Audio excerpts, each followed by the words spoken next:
যতই করো চক্রান্ত হবে তুমি ব্যর্থ, আর যতই করো হামলা জিতবে আবার বাংলা।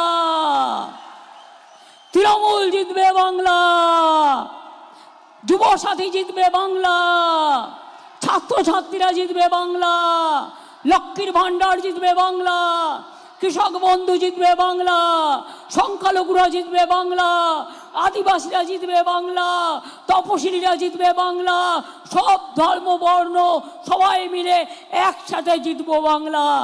বিজেপি ঠাই নাই, ঠাই নাই।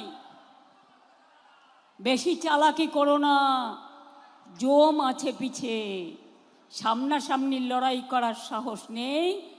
তাই বাইরে থেকে পুলিশ নিয়ে এসে, বাইরে থেকে গুন্ডা নিয়ে এসে, বাইরে থেকে অস্ত্র নিয়ে এসে, কালকেও আমাদের একজন ব্লক সভাপতিকে খুন করেছো তোমরা নন্দীগ্রামে, করে এসপিকে দিয়ে বলিয়েছ ও নাকি বিষে মারা গেছে।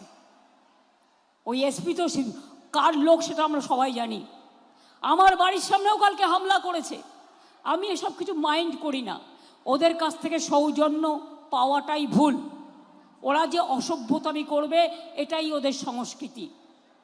কাজে এর জবাব মানুষ দেবে। আপনাদের নাম কেটেছে শুধু নয়, আমার ভবানীপুর থেকেও 40,000 নাম বাদ দিয়েছে, মনে রাখবেন। তাতেও আমি 294টা কেন্দ্রে প্রার্থীকে ভুলে যান, প্রার্থী আমি, সরকারটা আমরা গড়ব। এই সরকার না আসলে আপনার ঠিকানা থাকবে না, আপনার অস্তিত্ব থাকবে না, আপনার খাওয়া দাওয়া থাকবে না, আপনার সন্তানরা বাঁচবে না। মনে রাখবে, তাদের পড়াশুনো হবে না, তাদের ভবিষ্যৎ ধ্বংস হয়ে যাবে। বাংলার সংস্কৃতি শেষ করে দেবে।